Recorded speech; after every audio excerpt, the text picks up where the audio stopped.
Tonight was kind of the first night where things didn't go to plan, and the battle level wasn't there on some plays. So that's something we're gonna have to fix before the preseason's done.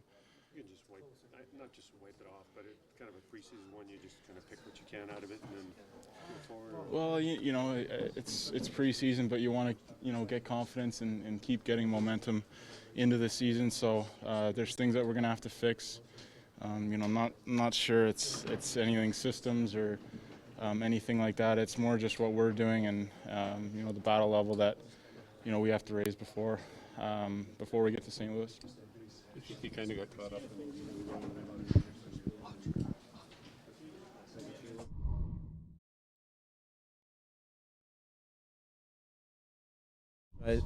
make some quick plays in the middle zone, and I think last 5 minutes in the second period was kind of best way we should go, and we'll chip it in. And we've been battling in the corner to win the pucks, and we've been create some chances around the net. A lot of penalties and kind of tough luck tonight. But if you're never gonna lose, you're never gonna win, right? So I hope it's in the past now. We got to get ready for playing Vancouver and finish our exhibition games there strong. I guess it shows that there's a bit of work to do still here. Well, yeah, obviously it's never late to change some things. Every day we have to work on some things. That's why we have practicing exhibition games. We have meetings and a lot of talk, and we'll fix some things for sure. Thank you.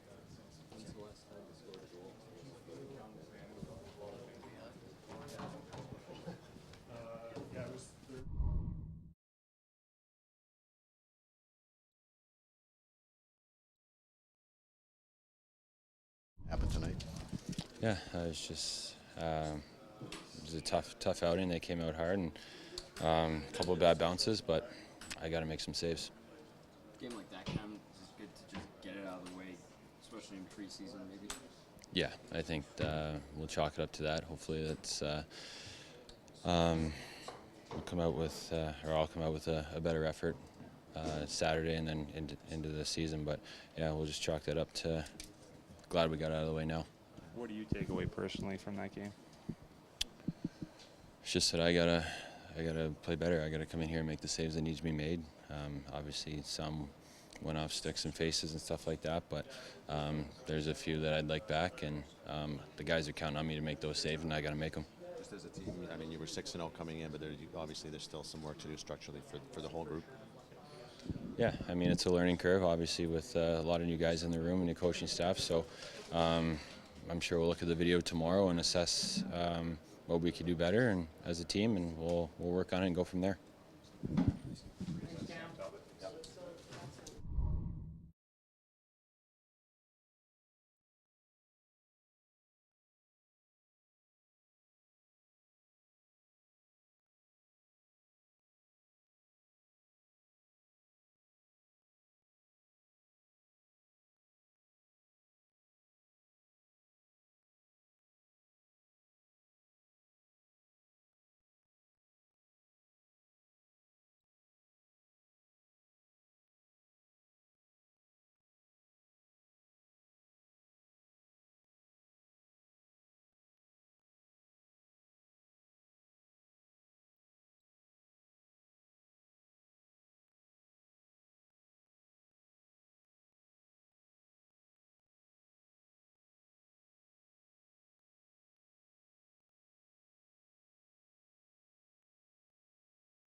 It's a good one to remember for sure. A little scary though when it happened. Yeah, I wasn't really sure. I just kind of felt it, and it was kind of thinking, oh crap. But when I found out I just needed a couple stitches, it wasn't a big deal, so it was good. And then you come out in the third and set up another goal. Yeah, the place, Barch and Bo, they're just getting in the empty spots, and Barch is just feeding me on the wide side there. So I just tried to get my speed going, and Bo had his feet going to the net. So, I mean, when you have that speed going through the middle, it's nice to have that. What about your line though? 10 points I think you combined for tonight. Yeah. I think we played pretty strong as a line tonight, and I think every line is. I think personally as a team we played pretty much a full 60 minutes tonight, and our line did pretty well, but every line played really good tonight. Surprised how much space you guys had out there? Yeah, I was actually pretty surprised. We had a lot of room out there. It was pretty surprising for me. I thought this team was going to be, pretty in tight, but they gave us some room, and we capitalized on that room that we had, so it was good.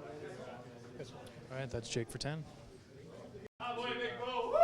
You always want to come out strong and try to get off to a good start, make as best start as you can. And so far I'm happy with myself, but it's only preseason. You got to continue this in the regular season, and I'm ready for the challenge and can't wait to get things started. What do you think made the line work the way it did tonight? 10 points. Yeah, I think I think we found chemistry right away. Right from the first shift, as soon as they scored, we responded with a great goal.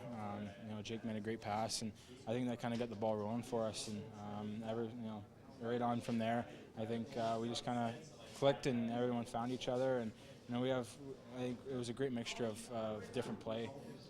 Jake's got a great forecheck, and he's lots of speed and great puck movement. And Sven's got a ton of skill, and I got the two-way game, so I think it all kind of clicked together. Were you expecting to see Jake out in the third period when he went down there? Well, he's a tough kid. Yeah, I knew he'd be back out, no problem. I seen him there leaking pretty good. He actually got some blood on my stick, so he's a warrior, and I was glad to see him come back out. That's Bo Horvat of the Vancouver Canucks. Did you learn it? Why did it change? The last few years, it's been a roller coaster ride, up and downs, and obviously you learn a lot from those experiences. And you just got to be, in the end, it's all about going out there and trying everything you can to win. And in the end, it's a team game. Go ahead. Just, do you feel like you have like a second opportunity here in Vancouver? Obviously, the way things went in Calgary, do you feel like it's a new lease on life, I guess? Yeah, for sure. It's huge for me. Once I got traded, having the opportunity to come, to Vancouver and play, and I thought I finished the season pretty well during the regular season, and then having a chance to go back up and play in the playoffs, get a sniff there. But for me, it was important how I finished the season last year, and I want to carry that over to this season. What happens when you get traded? Guys say their first trade, it clicks something that makes them think differently. How did you think differently after your first trade? I was just excited for a new opportunity. That's all it was. I had my good times too in Calgary. I had all that great friends there, and obviously that's the tough part. But once you get traded, you try to shut the last team off, and you try to focus on what's coming next. And for me, it's just I don't ever want to look back. I want to look forward, and now today I'm wearing a blue jersey, and I'm excited to wear this blue jersey. Do you think you guys? Sorry about that. That's okay. Sven Bergy.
Yeah, I thought Bo had a real strong game. He's a good skater. I thought Jake played one of his better games. Went to the net well, battled hard, and I think Barch was good too. I think the whole line was good. Tell me, Barchi just said inside he's matured a ton. He's a way smarter guy than he was even a couple years ago. He's grown up. What do you see in a player when he grows up like that? What's different that you see? Well, I think it's tough. Like, it's been a big step for Barch to come in because he's come into a scoring role, which is hard to come into. But he's worked real hard this year. He's got a great attitude. And I thought tonight he played more physical. I think that's the most physical I've ever seen him play. Not that he was running guys, but he was finishing his checks and he was involved. And I think when he plays that way, he certainly had more success tonight. Who else stuck up for you? Hutton was good again. Markstrom was good. I thought Biega was real good. I thought Hamhuis played well. He was up ice. I thought all our D played good. I thought our D played really well tonight. And then I thought our veterans were, I think they've taken their game to another step as well. So it was a real good group effort tonight. Does this make your decisions even tougher? Yeah, well, we'll have some real hard conversations in the next few days, and it's always disappointing because some guys have worked so hard and they're not going to get rewarded for how hard they worked. But at the same time, we know that they're right there. If it's that they go back to junior or to Utica, we know we have guys that can play in the future. And do you want to use Saturday's game as kind of a dress rehearsal? And if so, are you going to make some of those tough decisions tomorrow, do you think? Our lineup will, we're still going to try a few things tomorrow, or Saturday, but it'll be we've got to be ready for the game, our league opener, so we got to make sure we do what we need to do to be ready. Bo has had his engine on since day one of the preseason. That's head coach Willie Desjardins.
Since you ran into Taylor and Epps and Vienna, you had a 10-game winning streak going with them, and then a 5-game winning streak here. Can you chew on that? Well, you know what I can tell you is we didn't get any points in the standings for any of those wins. So, you know, tonight, despite losing, I think it's something our team needed. You know, it resets things for us a little bit. I thought we were negligent in some of our responsibilities on the ice surface to begin with, positionally and responsibly. So that's a good teaching tool for us tomorrow. We can go after guys for that. And those are situations that we've already talked about as a team. So are you absorbing them? Do you choose not to do it, or are you not sure? Some of that will be on the coaching staff for making sure it's clear or it isn't. So we've got to go there first, and then after that, I thought the physical, you know, the competitiveness in a physical situation, playing inside Vancouver's equipment, that may sound strange, but you can play 3 feet off of it, or you can get involved in it. I thought we chose, or you know, we either chose to or we can't, and I think we chose more to play on the perimeter in those situations. So they don't give you points for winning in Europe or an exhibition season, and we got work to do. I gave you a gold medal. Yeah, but that doesn't get me anything here. Your defense men played. How did I think our defense men, all 6 of them, played? I wouldn't give them a passing grade today. But defensively, you know, I have an analogy. Who's more important, the quarterback or the receiver? You know, the defenseman or the quarterback? The puck's in their hands. They need outlets. They need the ability to pass the ball. You know, if you take Joe Montana and he doesn't have Jerry Rice going and running his routes and getting in the open, he's no good. So I wouldn't give our D-man a passing grade. I wouldn't give our forwards a passing grade, or the goaltending. Obviously the coaching staff as well, so we're all part of it. You played a lot of games preseason against teams that didn't have much of a NHL type lineup. Now you run into one, not completely obviously, but more than one. Yeah. Yeah, no, that's very, very fair. We have not drawn the opposition's best as far as lineup goes, experience and top line players. But I don't think we've drawn the opposition's best play either. And some of that has to do with us. We've done some good things as a team. But tonight was a sobering wake up for all of us. We'll use it properly, and we'll try and improve it. And if we think it's all going to improve at once, we're mistaken. It's going to improve slowly and try and make them a little more efficient. How do you pop your best forward? He was one of our better forwards, yeah. Why did you make the switch with Draisaitl and Slepyshev, and what did you think of Slepyshev in that spot after you made the switch? I wanted to see Leon on the left side again. I wanted to see Anton on the right. I didn't think we had a lot going. Once we made the switch, which was about halfway through the second period, we got a little bit of a push, 5-minute push there at the last half of the second period, where we had a little energy. We actually got to some pucks and did some good things with it, but reverted back to the way we started. You know, we gave up 3 goals in the first 2 minutes of each period. That tells you a little bit about your team, in my opinion. Todd, have you thought your plan for Saturday as far as your goaltending? I haven't really. You know, like I said, we didn't give a passing grade to the D-man forwards, coaching staff, or the goaltender. So we've all got work to do, and you know, Cam will be included in that pile. The situation that you have with the goaltending, though, with Cam, the performance tonight, are things clarifying themselves for you the way you'd like them to, or is it maybe more muddy than you'd like it to be? Well, what I'd like is go-to goaltender. That's what I'd like. It doesn't have to be Cam. It doesn't have to be Ben. It doesn't have to be Anders. I just like one go-to goaltender right now, somebody that steps up. And they've all done an extremely good job to this point. You know, we talked about that this morning. If we leave tonight out of it, they've all been very good. Thank you.